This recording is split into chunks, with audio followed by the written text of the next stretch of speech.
Alors, moi je suis Estelle des archives municipales. Je suis arrivée il y a 4 ans dans ce service, juste après le Covid, où la responsable a proposé de faire des visites. Je venais du monde plutôt de l'éducation, de l'animation. Et voilà, depuis j'ai fait une vingtaine de visites différentes. C'est une chance d'avoir des archives municipales dans une ville parce que c'est la mémoire de l'histoire de cette ville. Et qui plus est, on essaye de vous la faire découvrir autrement aussi. On a une ville qui a 3 vallées, qui a des beaux édifices, qui a plein de choses. Et vraiment énormément de choses à vous faire découvrir. Moi, comme j'étais nouvelle dans ce métier, n'étant pas formée au niveau historique, au niveau architecture, j'avais toujours dans l'idée de faire découvrir autrement le patrimoine. Et le patrimoine au sens large, quoi. Donc j'organise pas mal de visites à plusieurs thèmes. Peinture et patrimoine, par exemple. Hier, j'ai fait une journée peinture et patrimoine. On fait une visite historique, c'était dans un moulin, là. Et on parle aussi du patrimoine naturel. Et puis après, les personnes peignent.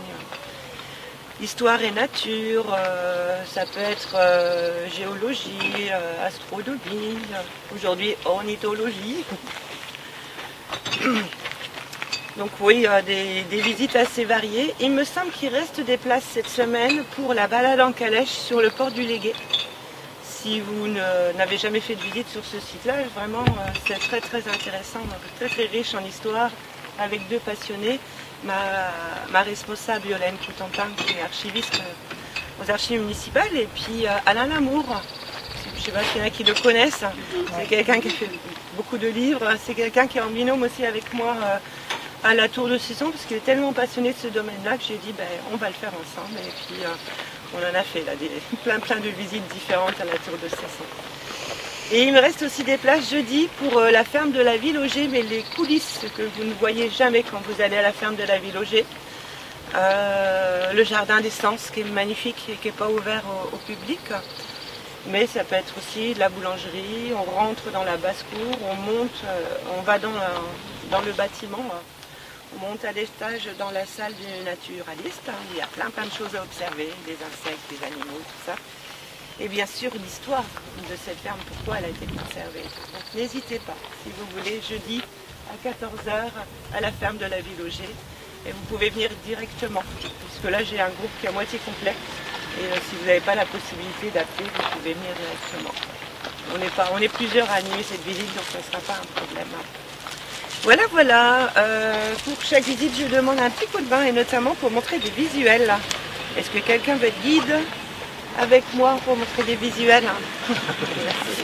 On va commencer par l'histoire de ce lieu-là, et puis après, bien sûr, on part à l'aventure, voir si on voit des beaux oiseaux, tout ça. Mais en attendant, je vais quand même vous montrer quelques photos, quelques anciens visuels de cet endroit. Si vous passez devant, vous verrez mieux peut-être. Alors, regardez ici, je ne sais pas si vous arrivez à reconnaître. Alors, on voit le viaduc de Douvenant qui est là-bas.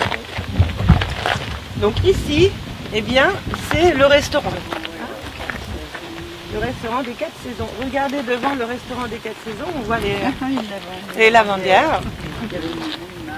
C'est un ruisseau qui passe là? Ah ben voilà. Non, oui, mais là on ne le voit pas, il est canalisé. Encore les lavandières. Et puis ce site, c'est un lieu où il s'est passé plein d'événements. Je vais vous en citer quelques-uns rapidement, mais bon.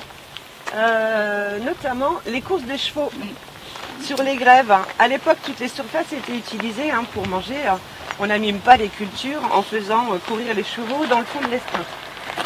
De 1807 à 1984, il y a eu des courses hippiques de Saint-Brieuc qui ont lieu ici, derrière. Je vais vous montrer quelques photos des courses hippiques. Il y avait du monde. C'était vraiment un lieu d'événement.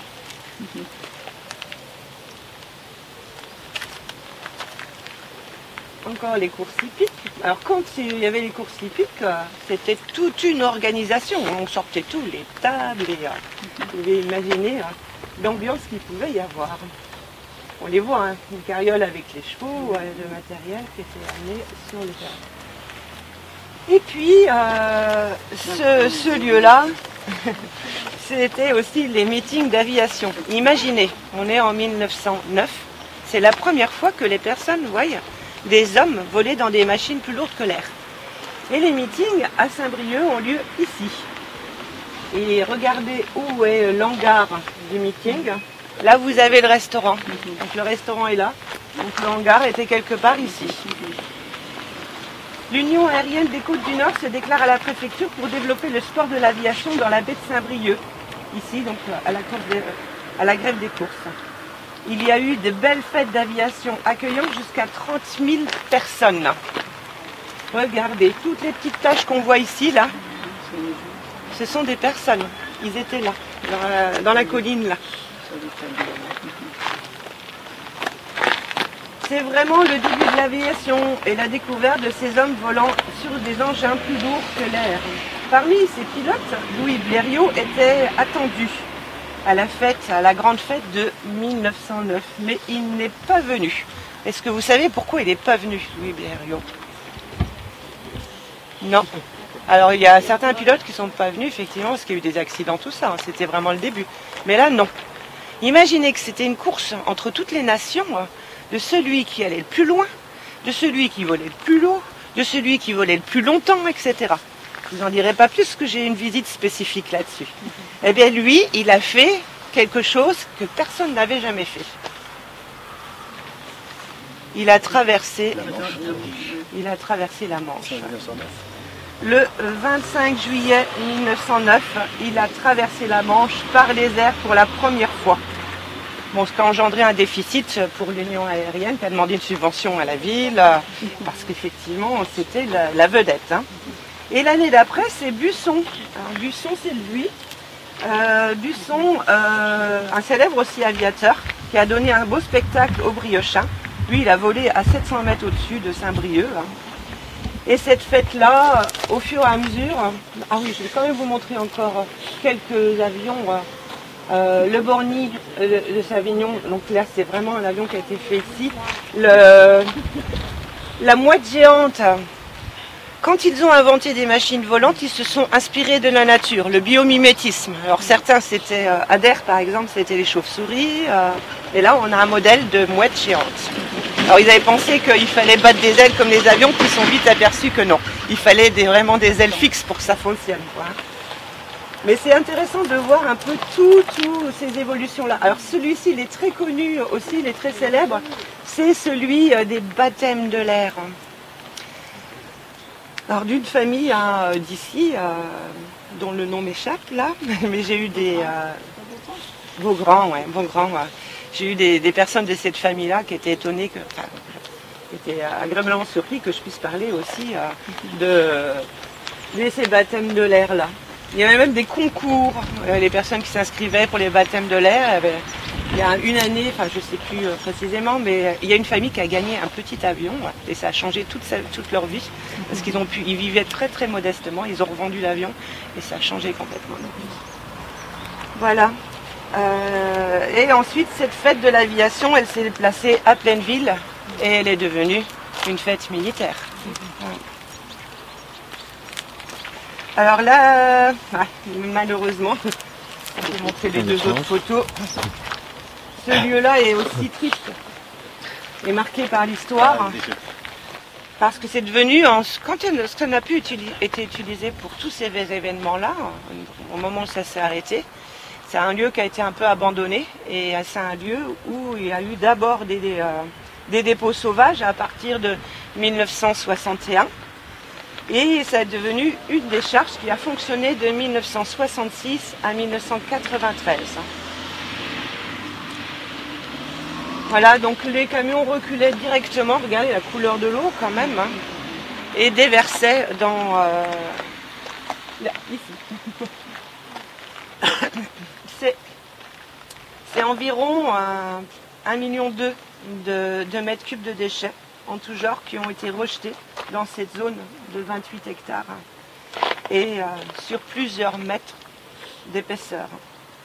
L'estran de la baie est maintenant bien sûr classée réserve naturelle depuis 1998 grâce à une mobilisation citoyenne qui a commencé dans les années 70. Donc il y a vraiment des gens très engagés. Alors je ne les connais pas tous, mais il y a Michel Guillaume. Oui. Michel Guillaume, très très investi dans le milieu naturaliste à Vive Armor Nature. Voilà. Donc c'est-à-dire la création. Avant ça s'appelait pas Vive Armor Nature, c'était le GEPN. Donc c'est-à-dire quand il y a eu les pionniers du GEPN, donc c'était des enseignants. C'était des enseignants qui étaient beaucoup sur le collège Anatole Lebras à Saint-Brieuc. Et donc ces gens, ils ont vu l'évolution de cette déchetterie là à ciel ouvert, tout ça, ils se sont dit c'est pas possible parce que bon, il y avait la déchetterie, mais finalement avec le vent, tout partait aussi en fond de baie, donc on allait jusqu'à Langueux. Tout ça. Alors ils se sont un petit peu mobilisés et la première chose qu'ils ont fait quelques photos et ils ont fait une exposition dans une des salles à l'école, au lycée.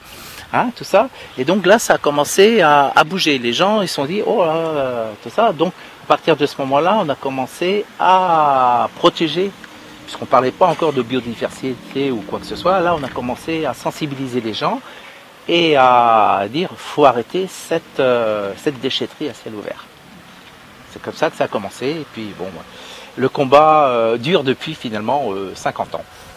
Puisque la création, le GEPN, Vive Armor GEPN, ça fait 51 ans que ça existe. Oui. Et c'est encore d'actualité. Est-ce qu'il y en a qui sont allés sur la conférence du 16 juillet, qui était organisée par la ville sur la vallée de Douvenant? Moi j'ai pas pu, je n'étais pas dans la région, mais bon, j'ai relevé un petit peu ce qui a été dit, vous n'y étiez pas content. J'ai relevé un petit peu ce qui a été dit dans le journal local. Sur l'avenir de ce lieu-là. La vallée de Douvenant, donc, qui se situe à cheval entre Saint-Brieuc et Langueux. Dans le cadre de la politique de réappropriation des trois vallées, donc la ville de Saint-Brieuc a organisé une réunion publique le 16 juillet où il a été exposé un schéma d'intention commandé par la mairie briochine et par celle de Langueux. Le programme du Conservatoire du littoral et la lutte contre les algues vertes et la résorption de l'ancienne décharge. Dans le journal de Ouest-France, donc de cet été, il est indiqué l'ancienne décharge à ciel ouvert a été... Mince, je n'arrive pas à lire avec moi. Oh, pardon. Mets tes lunettes. Où elles sont? L'ancienne décharge à ciel ouvert va être débarrassée de tonnes de déchets enfouis. Et la nature pourra reprendre ses droits. Vous allez voir que la nature, de toute façon, elle a déjà repris ses droits. On s'imagine toujours que nous, les humains, on a un impact incroyable, alors que la nature est beaucoup plus forte que nous. On le voit, quand il y a des routes qui sont abandonnées, pouf, c'est elle qui arrive. Et cette décharge est l'un des 94 sites français recensés dans le cadre d'un plan national de résorption des décharges littorales. Grâce à ce programme, les travaux nécessaires pour éliminer les déchets et stopper leur largage polluant la mer seront financés à 100%. Donc on est sur une intervention de l'État. Et ils ont ciblé cet espace-là pour le faire évoluer. Voilà, donc on va... Moi, c'est les seuls éléments. J'ai essayé d'en avoir d'autres avant de vous rencontrer, mais... donc là-dessus, finalement, comme disait Estelle, on a quand même à peu près 2 millions de mètres cubes de déchets enfouis là-dessous. Et donc sur une superficie de 27-28 hectares. Alors 28 hectares, ça représente quoi? Les gens ne savent pas ce que c'est. Ça représente 75 terrains de foot. Donc ça fait quand même une grosse partie tout ça. Donc l'objectif, c'est que finalement ces déchets, puisqu'il y a eu tout comme déchets, en ce temps-là, on mettait aussi bien les machines à laver, le plastique, les caoutchoucs, parce qu'on avait quand même, ici on avait le joint français, on avait Chafoto, tout ça, tout allait ça, et même le citoyen, sa poubelle, il venait l'acheter ici. Donc c'est vrai que tout ça, alors ce qui s'est passé, c'est qu'on a, à un certain moment, quand on a dit stop, on a recouvert l'ensemble, c'est-à-dire on a mis de la terre dessus, et puis on se dit, oh, ni vu ni connu, hop, on oublie. Mais bon, finalement, quand il y a des fortes pluies, ça ruisselle toujours. Et donc le ruissellement, tout ça, ça part à la mer. Donc l'objectif de l'État, c'est c'est de colmater un peu toutes ces fuites. Hein. Donc on va certainement pas enlever ces 2 millions de mètres cubes, parce qu'on ne saura pas quoi en faire, hein, puisqu'on sait très bien qu'on a déjà du mal à désenvaser quelquefois un étang, on ne sait pas où mettre des bouts, alors imaginez 2 millions de mètres cubes, c'est quasiment impossible. Hein, donc ça va être colmaté, et surtout, c'est que ce ruisseau, ce Douvenant, il va être dévié, parce qu'actuellement, il passe vraiment dans la zone, dans l'ancienne zone. Hein, donc, logiquement, il va être dévié. Passerait par là. Voilà ce que je peux dire. Merci pour complément d'information très intéressant. Puis on verra comment ça va évoluer. Ouais. Hein. Mais qu'on retienne des erreurs du passé et qu'on essaye d'être vigilant pour tous les autres espaces qui pourraient être menacés encore maintenant. Même s'il y a plus une sensibilité quand même de protection de l'environnement maintenant. Alors avant de partir sur la visite, encore un dernier point. Oui. Alors on verra bien hein, au cours de la balade. Là, on va voir des plots en ciment avec des tuyaux qui ressortent. Ah, donc c'est-à-dire que régulièrement, la Saint-Brieuc analyse les émanations qui sortent hein, pour voir si c'est dangereux ou pas dangereux. La principale émanation, c'est de l'aluminium. Donc c'est pas trop dangereux. Alors juste avant de partir sur la visite de cet espace, je vous invite quand même à regarder derrière vous le viaduc de Douvenant. Est-ce qu'il y en a qui sont déjà allés sur le viaduc de Douvenant? Est-ce qu'il y en a qui ne sont jamais allés? Oui, il y en a toujours un peu. Hein. Vraiment, moi je vous invite à faire cette balade. En plus, elle a été aménagée, enfin, elle est très très agréable. Le viaduc de Douvenant est l'un des joyaux architecturaux de l'ingénieur briochin Harel de Lanoë. Il a été construit encore dans les mêmes périodes, en 1903, de 1903 à 1905, pour le chemin de fer des Côtes du Nord. Il a une courbe très très élégante, c'est ce qui fait aussi sa particularité. Il est sur 2 niveaux et avec des détails de construction qui en font un monument remarquable qui émerge de cette vallée où passe le Douvenant. Donc le cours d'eau passe en dessous, le Douvenant. Il a une hauteur de 22,80 mètres. Il y a eu beaucoup, malheureusement,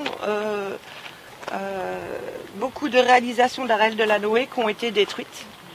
Et il y a une association qui s'est créée en 1995, c'est l'association Harel de Lanoë, qui s'implique pour faire découvrir les joyaux, les édifices qui ont été, les ponts, les viaducs et tout, qui ont été réalisés par Harel de Lanoë, mais aussi surtout pour la sauvegarde de ce patrimoine. En 2021, le département lance un chantier de réhabilitation du viaduc de Douvenant et en crée une voie verte reliant Cesson à la briqueterie de Saint-Ilan dans le cadre du vélo maritime. La voie verte est ouverte depuis mai 2022. Du viaduc, vous pouvez profiter de vues imprenables sur la baie. Et plus loin, on a un autre viaduc aussi, c'est le Vaux Hervé, toujours d'Harel de Lanoë, qui lui est plus petit, il a 6 arcs, identiques. Et après, ça mène vers la briqueterie. À cette époque-là, la briqueterie a bénéficié des voies ferrées, du chemin de fer, pour se développer, puisqu'il y avait des facilités de livraison des briques dans tout le département. Puisque là, je vous ai parlé des courses des chevaux, des avions, eh bien le chemin de fer qui passait par là, le petit chemin de fer départemental, était un ancien réseau ferroviaire à voie métrique. Donc il fallait imaginer que c'était 1 mètre au niveau des locomotives, des rails. Les rails faisaient qu'1 mètre, quoi. Vraiment des petites voies. Ces voies ferrées d'intérêt local, ils quadrillèrent le département des Côtes du Nord en Bretagne avec 452 km. Ce fut l'un des plus grands réseaux départementaux de France. On doit en partie sa renommée sur ce réseau-là grâce à l'audacieux et ingénieur Louis Harel de Lanoë. Après, il y a encore, là on ne voit pas derrière, mais il y a les 2 ponts ferroviaires qui sont vraiment très intéressants aussi à voir. Le premier, c'est la ligne, la grande ligne. Il a été construit en 1885. Et celui d'en dessous, bah, c'est le petit chemin départemental, le petit chemin de fer départemental avec Arel de la Noé, qui a fait un peu un pied de nez. Hein. Il est passé en dessous comme ça avec l'autre pont, hein, avec deux styles complètement différents. J'en dirai pas plus, on a des visites là-dessus. Mais vraiment, il y a plein de choses à découvrir sur ce secteur-là. Voilà, voilà. Ok. Alors, on n'a pas montré des photos du viaduc quand même. Hein. Vous pouvez jeter un coup d'œil. Hein. Là, on voit le viaduc. Là, on voit le petit train qui passe sur le viaduc. Là, c'était la cabane de chantier au moment où ils ont construit hein, le viaduc.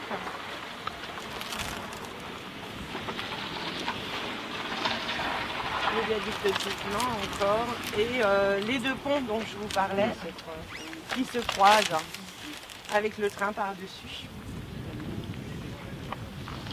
On a une autre visite qui s'appelle le petit train par une nuit étoilée, qui parle de tout ça. Et ça, c'est après spécifique sur une autre visite. Voilà.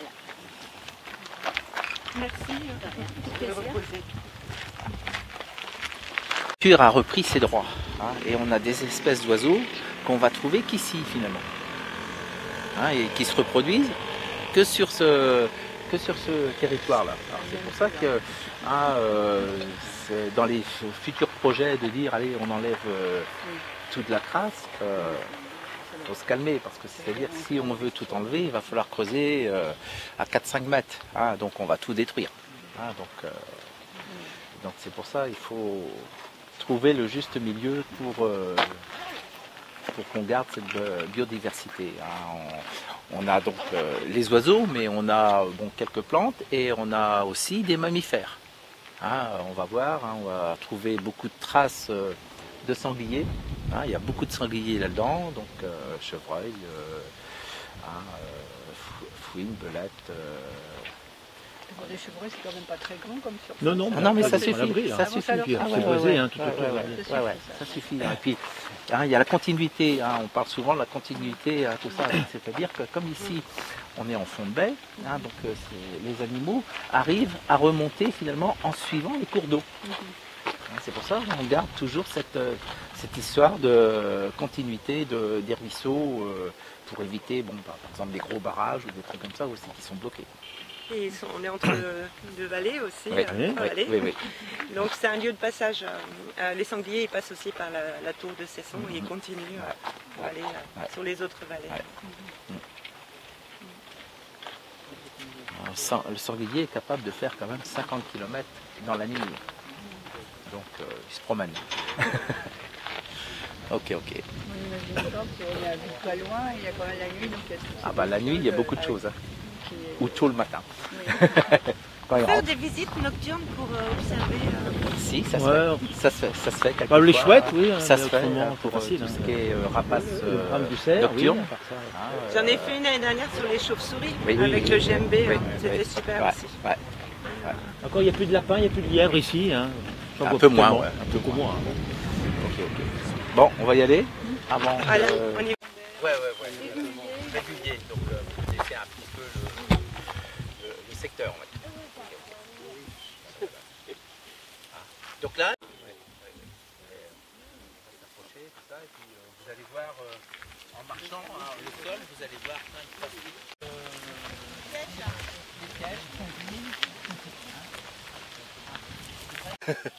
Vous connaissez ça s'appelle le macaron. Macaron. Ah oui, c'est jaune et noir. C'est un jaune et noir. Oui, c'est très beau. Il est très beau. Hein, donc ils pondent là-dessus et la chenille se développe là-dessus. Et le fenouil, c'est bon contre les ballonnements en fait. Du médicinal. Allez, vous pouvez en prendre. En tisane, c'est très bon aussi. Ou dans les salades. Oui. C'est bon la mousse. Puis ça sent bon. Ah, ça sent bon. Ça sent bon le fenouil. Ah, tu fais ça et puis tu sens tes mains après, tu vas voir. Oui, mais on n'arrête pas. Ah, vous regardez comme ça, c'est juste pour vous montrer que c'est finalement comme ça aussi. C'est soit les graines qui sont si vous êtes des coins, vous allez par exemple 6-7 personnes à dire hey, c'est pas possible d'avoir une déchetterie comme ça, juste au bord de l'eau, comme ça. c'est ça. C'est comme ça Mais que ça se c'était passe. pas la seule, cette période-là. Ah non, non, mais il y en avait partout. partout, Il y en avait partout. Hein. La côte, hein. Ah, c'était... À l'intérieur. Le mâle à deux rouges, tu vois, la linotte, c'est celle-là. Ah, on a aussi celui-là aussi sur ce site-là, le bouvreuil pivoine. Donc qu'on voit de moins en moins. Hein, le bouvreuil, cette année on en voit un peu plus. Hein, donc la linotte ici et la bouvreuil. Hein, donc on a ça. Qu'est-ce qu'on a une tête de linotte. Hein? Bon, et vous n'avez pas la réponse. On me regarde. Donc tête de linotte, ça vient de cet oiseau-là. Quand il revient ici, hein, de migration, la première chose qu'il fait, il dit, il faut que je fasse mon nid. Et donc finalement, c'est payé déjà un bon voyage et tout ça, donc tout de suite, tac tac, il fait son nid. Puis au bout de 2-3 jours, oh merde, où j'ai fait mon nid? Elle sait plus où elle a fait son nid. Donc c'est pour ça qu'on dit tête de linotte. D'accord. Je comprends mieux.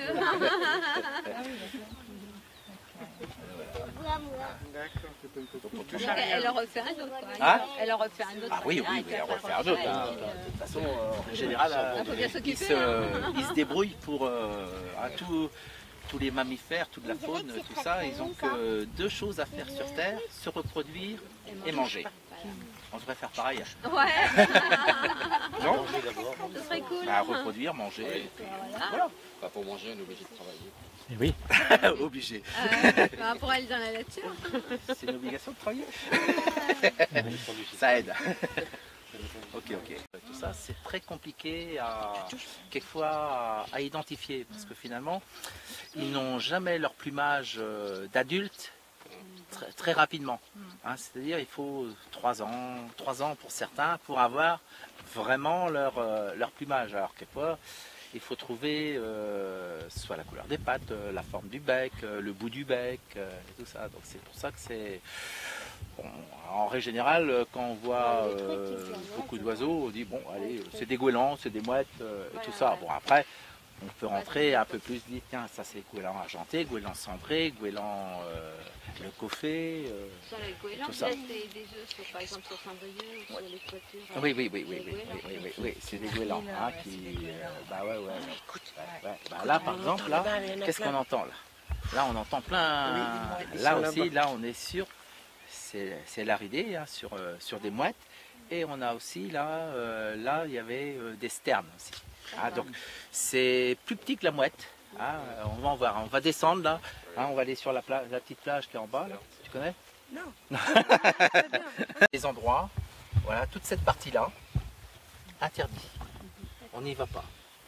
Hein, c'est-à-dire qu'à partir de là, à partir de derrière un peu le bout là, derrière, on rentre presque dans la zone protégée, hein, super renforcée, hein, la zone ZPR, on appelle ça, de protection renforcée.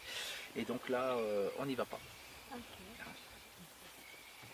Alors là, maintenant, ce qu'on va faire, on va pouvoir regarder un petit peu les différents oiseaux. Là. On va parler des laridés. Là, des courlis, là, vous voyez? Des longs becs, là. Tout le long, là.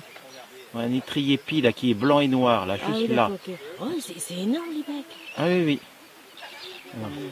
Sophie. Après, bon, c'est petit quand même, même là, c'est bon.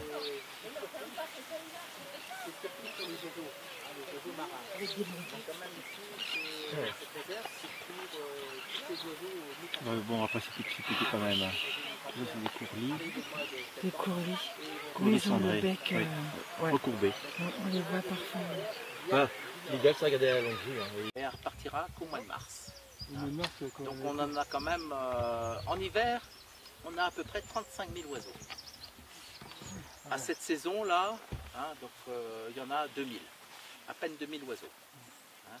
Donc on est une équipe à la réserve là, qui compte des oiseaux tous les 15 jours. Hein?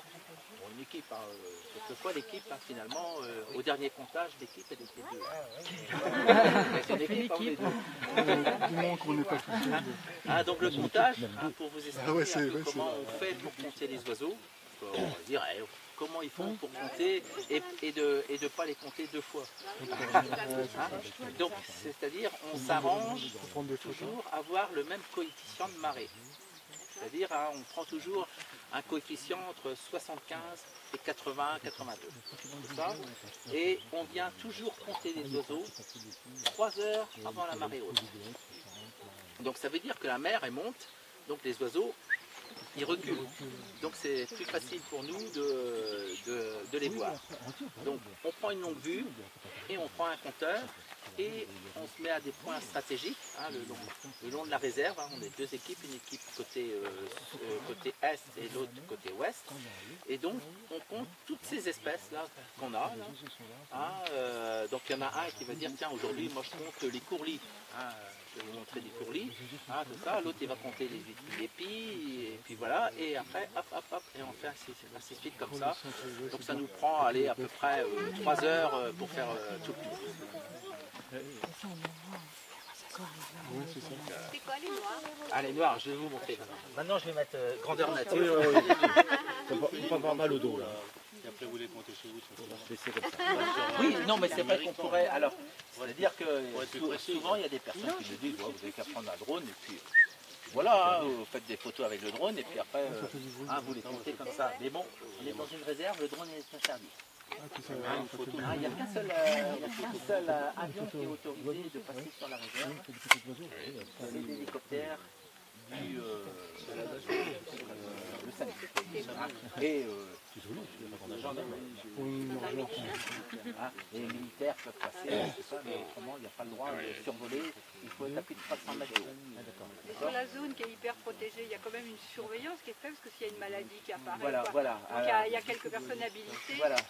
à regarder de plus près. Quoi. Dans le groupe hein, ou dans les personnes, donc on surveille beaucoup de choses. Et par exemple, samedi dernier, j'avais un collègue qui était ici, hein, qui a été derrière, là, juste derrière. On va peut-être aller derrière pour vous montrer quelque chose.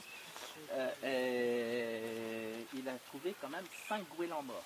Ah, d'accord. Donc, il ne faut surtout pas toucher les oiseaux morts, hein, parce qu'en ce moment, on est quand même toujours en grippe aviaire. Hein, donc il faut faire très attention. Hein. Donc mon collègue a fait l'OSV, ils sont venus récupérer les cadavres et analyser hein, pour savoir si on a toujours la grippe aviaire. Mais on l'a toujours. C'est quoi en fait la grippe Voilà, aviaire? alors je vais vous montrer. Ah, c'est quoi? C'est un virus. C'est un virus. Hein, voilà. Alors si vous voulez regarder là, là c'est simple parce que là on a de la chance. La mer est haute et les oiseaux ils sont en stand-by, ils ne bougent pas. Hein. C'est pas comme tiens regardez en l'air là il y a un oiseau, ah ben il n'est plus là. Hein. Tandis que là voilà. Alors prenez votre ticket un par un. Si vous regardez bien, vous allez voir, allez, il y a au moins 3-4 espèces. Hein. Allez-y, profitez-en tant que la mer de. Pour regarder, si c'est pas votre vue, vous avez juste celle-là à tourner. Hein, vous voyez hein, les grilles, là. Donc là, vous allez avoir. Alors, le monsieur, il va vous dire un oiseau gris. La forme du bec. Ah non, non, il y a des noirs et blancs. Il y a des noirs et blancs. Ah, bec jaune. noir et blanc. C'est quoi? Vous n'avez pas eu? Non, non, c'est pas un goéland. Ah, là, Et à la fin, la couleur de la page. c'est le dernier là. Elle est noire. Noir et bleu. Noir et blanc. C'est quoi? Non, noir et blanc. Non, c'est les... Quand vous le voyez ici, tiens par exemple, dans votre jardin, vous voyez un oiseau noir et blanc, c'est quoi? Goéland. Voilà, c'est le vitrier pie. Hein. Et la rieuse, comment c'est? La moitrilleuse, c'est autre chose. Il y en a peut-être aussi, mais il y a... Alors donc, le vitrier pie, c'est l'un des oiseaux qu'on a quand même le plus en hiver. Hein. Ça. Et on a un autre oiseau aussi, hein, vous pouvez regarder. Hein, tout à l'heure, il a parlé d'un oiseau gris avec un marron, avec un bec long, courbé. Le courlis. Voilà. Le courlis cendré. Hein, les courlis, hein, le courlis cendré. Hein, donc ça, c'est des oiseaux qu'on a aussi. Là, ils sont en train de revenir. Ils ont fini de nidifier. Hein, il faut se dire que ces oiseaux-là, par exemple le courlis, il ne niche pas au bord de l'eau. Lui, il va nicher dans les landes. Hein, par exemple, il va aller à l'enfin, il va aller, il va aller pondre. Alors, ces oiseaux-là, ils pondent toujours au sol. Ok. Donc c'est bien l'endroit. Si, hein, elle peut nicher dans les landes de l'Ocarme, dans les landes du Ménébré. Oui, ça va jusqu'à 100 km. Ça, donc on a quand même beaucoup d'oiseaux comme ça. Alors qu'est-ce qu'on a d'autre comme oiseaux? Il y en a un. Ah bah c'est vrai que vous avez des jumelles tous là. Ah, c'est bien ça.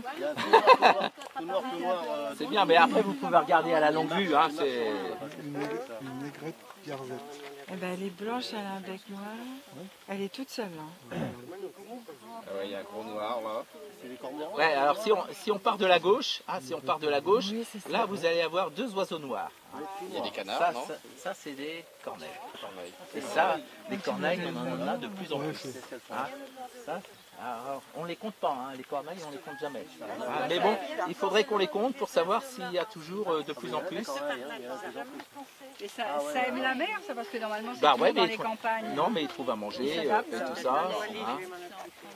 Alors après, vous avez donc des oiseaux blancs qui sont juste devant, là, comme des mouettes.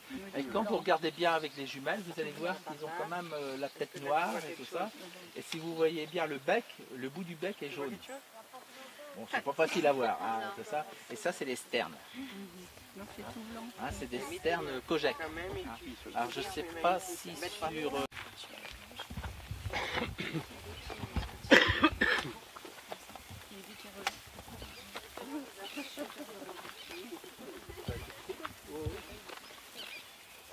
Des instituts qui avaient fait l'exposition au lycée Le Braz, hein, à Saint-Brieuc, et c'était par rapport à ça finalement. Hein, parce que Michel Guillaume, que Estelle en a parlé, c'était un géologue. Hein, et donc il a découvert ça, hein, tout ça, et puis c'est là qu'il a dit, oh là, attention, il faut qu'on protège, tout ça. C'est à partir de ça que ça a commencé finalement. Tu vois?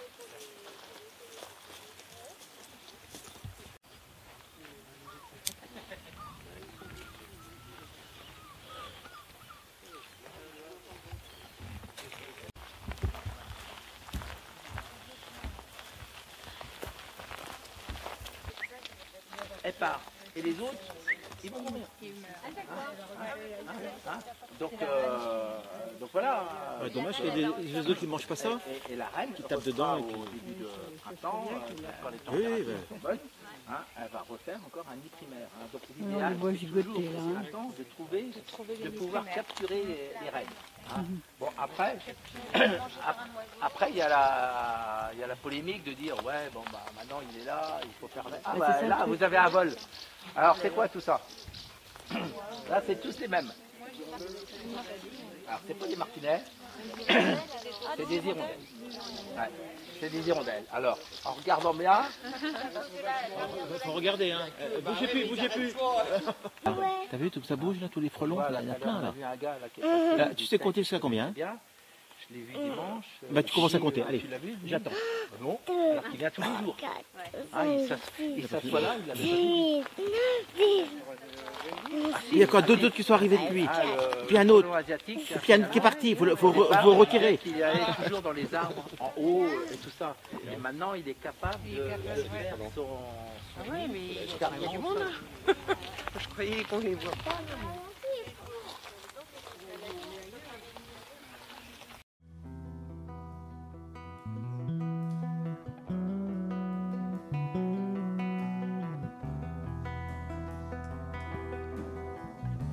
Depuis des milliards d'années,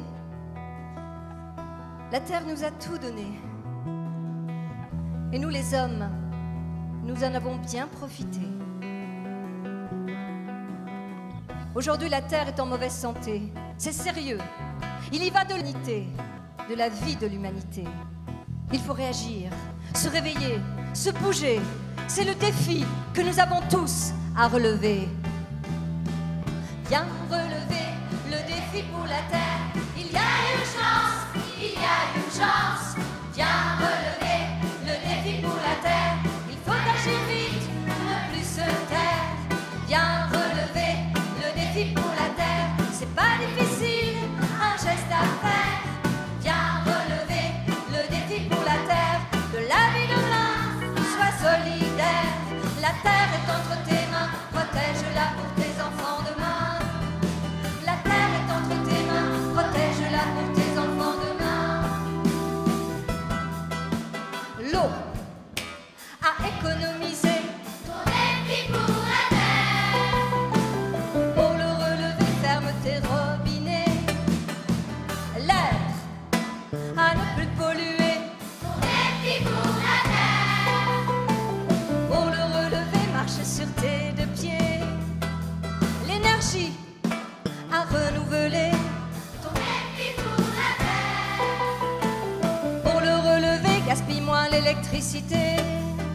Les déchets à recycler, ton défi pour la terre. Pour le relever, prends le temps de trier. Viens relever le défi pour la terre. Il y a urgence, il y a urgence. Viens relever le défi pour la terre. Il faut agir vite, ne plus se taire. Les espèces à protéger, ton défi pour la terre. Pour le relever, respecte la biodiversité. Les richesses à partager, ton défi pour la terre. Pour le relever, apprends la solidarité. La folie de tout consommer, ton défi pour la terre. Pour le relever, n'achète que par nécessité. Viens relever le défi pour la terre. Il y a urgence, il y a urgence. Viens relever le défi pour la terre. Il faut agir vite, ne plus se taire. Viens relever le défi pour la terre. Chacun de vous est engagé. Viens relever le défi pour la terre. Fais ton premier geste et viens chanter. La terre est entre tes mains, protège-la pour tes enfants demain. La terre est entre tes mains, protège-la pour tes enfants demain. La terre est entre tes mains, protège-la pour